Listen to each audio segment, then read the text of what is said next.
Welcome back. In this video, let us talk about Maharishi Patanjali and his yoga philosophy as one of the ancient Indian knowledge system and its discipline. Maharishi Patanjali's profound influence on yoga philosophy and practice transcends time and cultural boundaries. He has given the Ashtanga Yoga, the Yoga Sutras, which continue to inspire millions of people, not only in the country but also in the worldwide, for having given us a path to unite the physical, mental, and spiritual well being. Dear students, it is believed that Maharishi Patanjali was the incarnation of Adisesha, Vishnu's serpent, who is the first ego expansion of Lord Vishnu. Ancient texts often refer to Patanjali as an incarnation of thousand-headed serpent king named Anantasesha. He is sometimes depicted as half human and half serpent. As per one of the legend, he fell from heaven, it seems, into the hands of a woman, Anjali, in the form of a little snake, and hence he is called as Patanjali. He doesn't have the legs because he is the incarnation of the snake and has a tail but has 4 hands. And it seems that he can write with all the 4 hands simultaneously on 4 different subjects. Such was his IQ and EQ, which is worth praising. In this video, let us look at Patanjali's Yoga Sutras.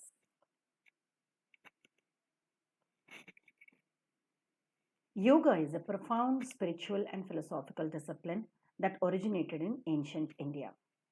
It integrates physical postures called the asanas, breathing techniques called pranayama, meditation called dhyana, and ethical principles to foster harmony across physical, mental, and spiritual dimensions. Derived from the Sanskrit word yuj, which means to yoke or to unite, yoga signifies the union of individual consciousness with universal consciousness. Beyond mere physical exercises, yoga is a holistic system for self-development and realization. Central to its philosophy is the Yoga Sutras of Patanjali, a foundational text outlining the 8 limbs, Ashtanga, of yoga. These include the ethical practices like yamas and niyamas, physical postures like asanas, breath control like pranayama, withdrawal of senses like pratyahara, concentration called dharana, meditation called dhyana, and absorption called samadhi. Towards the right, on the screen, you could see the picture of Patanjali with 4 hands and a serpent-like tail. Yoga's ultimate aim is spiritual growth and self-realization. Practitioners dedicate themselves to transcending ego-bound limitations and attaining union with the divine or cosmic consciousness. This state of profound union, known as samadhi, represents the pinnacle of yogic practice. The very first of Ashtanga Yoga that is given by Patanjali is Yama. Yamas are fundamental ethical guidelines that form the cornerstone of personal conduct and interactions with the external world. There are 5 yamas given by Patanjali. The very first is ahimsa, non-violence, which involves refraining from causing harm or injury to oneself or to others, whether through physical, verbal, or mental means, mano, vak, kaya, all 3 means. It emphasizes compassion, kindness, and respect for all living beings. The second yama given is satyam, truthfulness. Satya entails being truthful in thought, speech, and action, mano, vak, kaya. It emphasizes honesty, authenticity, and integration in communication, considering others' feelings while speaking the truth. The third yama is ashteyam. Asteya would mean non-stealing. Non-stealing urges abstaining from stealing or taking what does not belong to oneself, whether it is property, time, energy, or trust. Brahmacharyam is the 4th yama. By brahmacharya, we mean moderation, Traditionally, it refers to celibacy or moderation in our conduct in life. And the fifth yama is aparigraha. Aparigrahanam would mean non attachment, which involves letting go of possessions, greed, attachment to material possessions. It encourages simplicity, contentment, and freedom from all the worldly desires.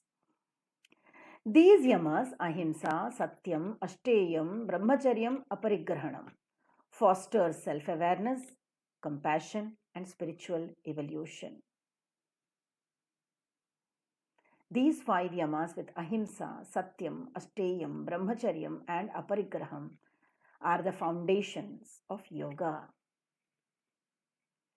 The second of the Ashtanga yoga is niyamas. Niyamas refer to the personal observances that guide individual behavior and actions towards oneself. Five niyamas are given to us by Patanjali in Ashtanga yoga. Number one is Saucham. Saucham is purity or cleanliness, which involves maintaining purity and cleanliness in body, environment, and mind. Second niyama is Santosham. Santosha is contentment. It is the practice of cultivating contentment and gratitude for the present moment and what one lives.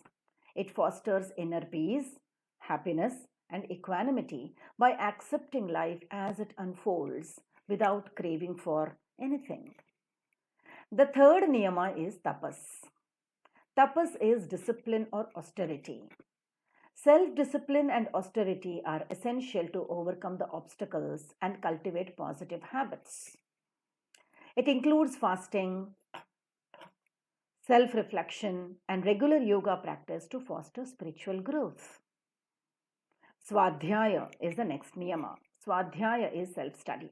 It involves studying sacred texts and spiritual teachings for self reflection and self inquiry.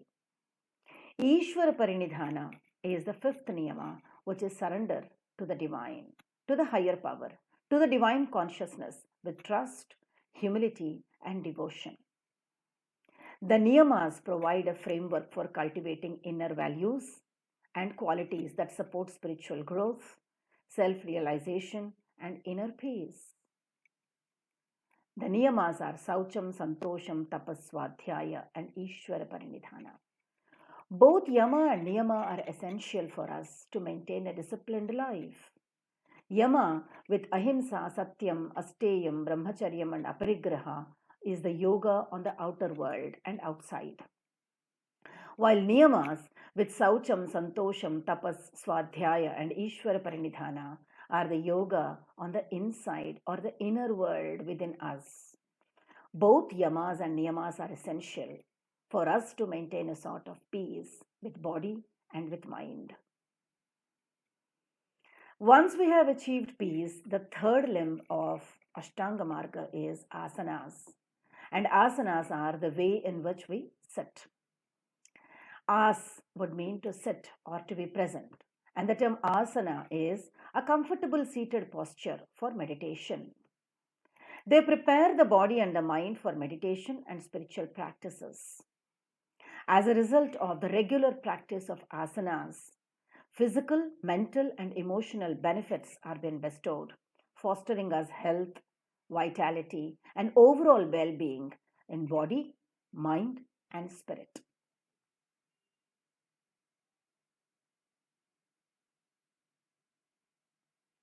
The asanas can be standing poses, which could be Tadasana, Uttihita Trikonasana, or Virabhadrasana, or seated poses, which include Sukhasana, Padmasana, or Paschimottanasana. Both standing postures and seated postures and a good practice of both are essential for giving us the physical stability. Asanas also include the forward bends and the backward bends. The forward bends with Uttanasana, Janu Sirshasana, and Balasana, and the backward bends like Bhujangasana, Ustrasana, and Dhanurasana are very essential for maintaining a sort of peace with body and mind. Asanas give us a sort of stability. mentally and physically. Asanas also can be twists and inversions. Twists can be like Parivrata Trikonasana, Bharadwajasana, Ardhamatsyendrasana, or inversions like Sirshasana, Sarvangasana, or Adhomukha Vrikshasana. All these twists and inversions are essential for getting a sort of stability in body and in mind.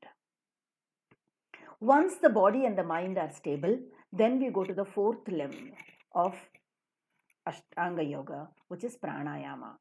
Pranayama is translated as breath control or breathing techniques to achieve body, mind, spirit, and balance. It helps in promoting vitality, maintaining energy balance, mental calmness, and overall well being. Awareness of breath is what is called as pranayama. Concentrating on natural rhythm, quality, depth, and pattern of the breathing, along with regulation of the breath by adjusting the length and pace of inhalation and exhalation and controlling the flow of breath through the nostrils.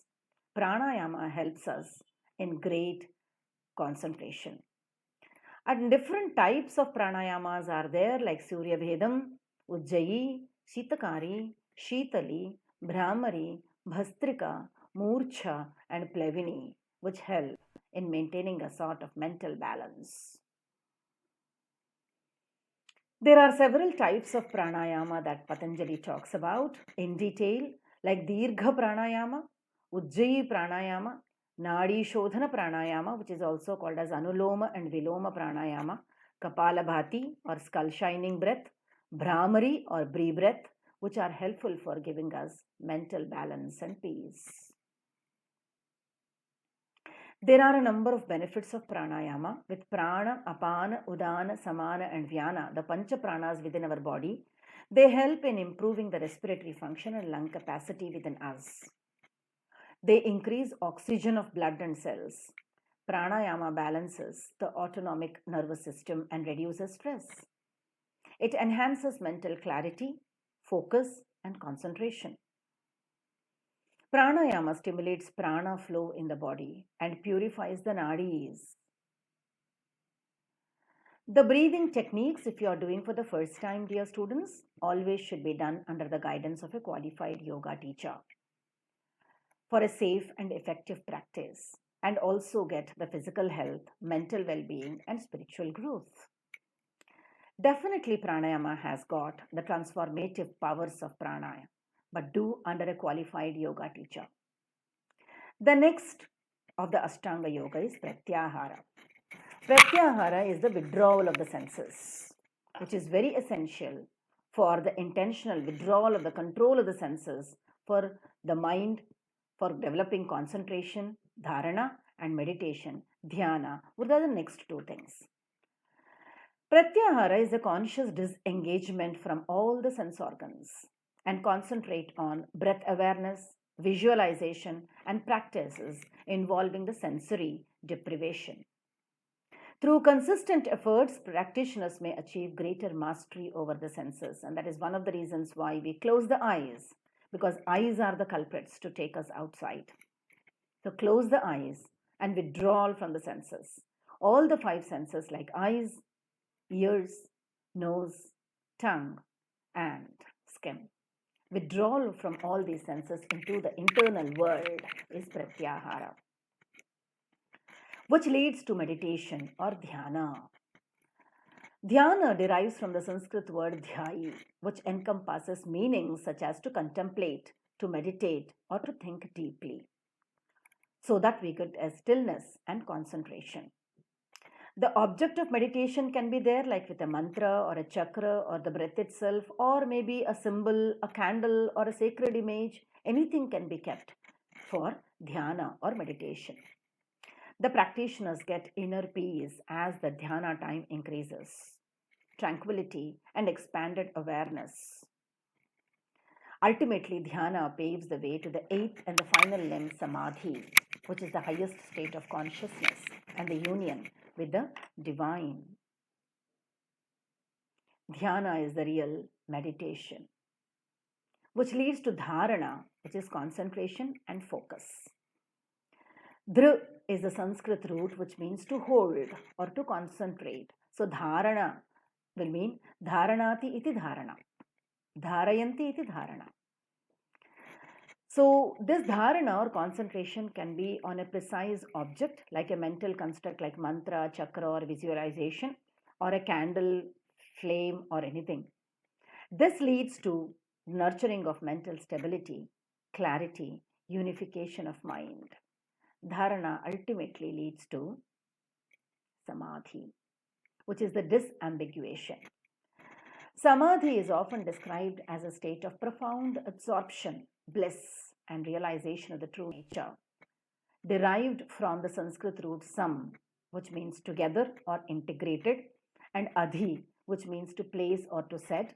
Samadhi is exactly the integration or the union of the individual self, the Jivatman, with the universal self, the Paramatman, or the absolute reality, the Brahman. This inner peace and contentment and absolute unity gives us to a feeling of aham brahmasmi. In fact, the intellectuals say there is no aham, me. There is no Brahman, the ultimate reality, but only asmi. He and I are together, and it is only the existence, the pure consciousness, existence, and bliss. In this state, the mind achieves perfect stillness, free from the usual fluctuations of thoughts, emotions, and perceptions. Samadhi is the final disambiguation with the consciousness. Patanjali talks about two types of samadhis, the Savikalpa Samadhi and the Nirvikalpa Samadhi. The Savikalpa Samadhi is also known as Samprajnata Samadhi or conscious Samadhi. This state entails absorption, whereas in Savikalpa Samadhi, the mind remains engaged with the object of meditation, whether it is a mantra or a deity or mental image. The Nirvikalpa Samadhi, which is also known as Asamprajnata Samadhi or super conscious Samadhi, in this state, the practitioner transcends all dualities. There is nothing in between he and the divine. It is only the one. Ekameva Advitiya. The Samadhi embodies the state of complete absorption, union, and the realization of the true self in yogic philosophy, thus giving the practitioners profound peace, bliss, unity with the divine. That is the reason why Vivekananda says Samadhi is perfect absorption of thought into the Supreme Spirit. When one realizes, I and my Father are one. Where there is no I, there is no Father. It is only one. In the contemporary times, if we think about yoga, it remains a timeless path to inner peace, spiritual fulfillment, and holistic well being.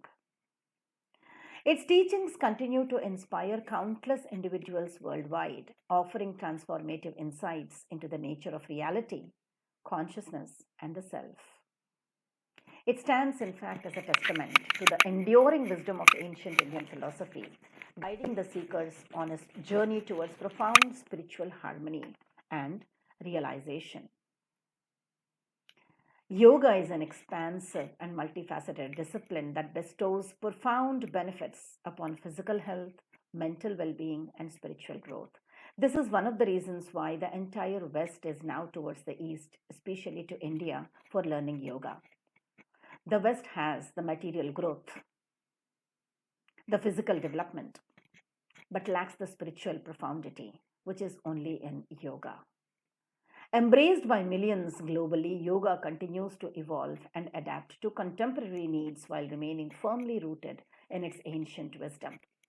If it is a sort of the union between East and West, let the Western materialism combine with Eastern yoga, which is a perfect combination to achieve physical health, mental being, and spiritual growth.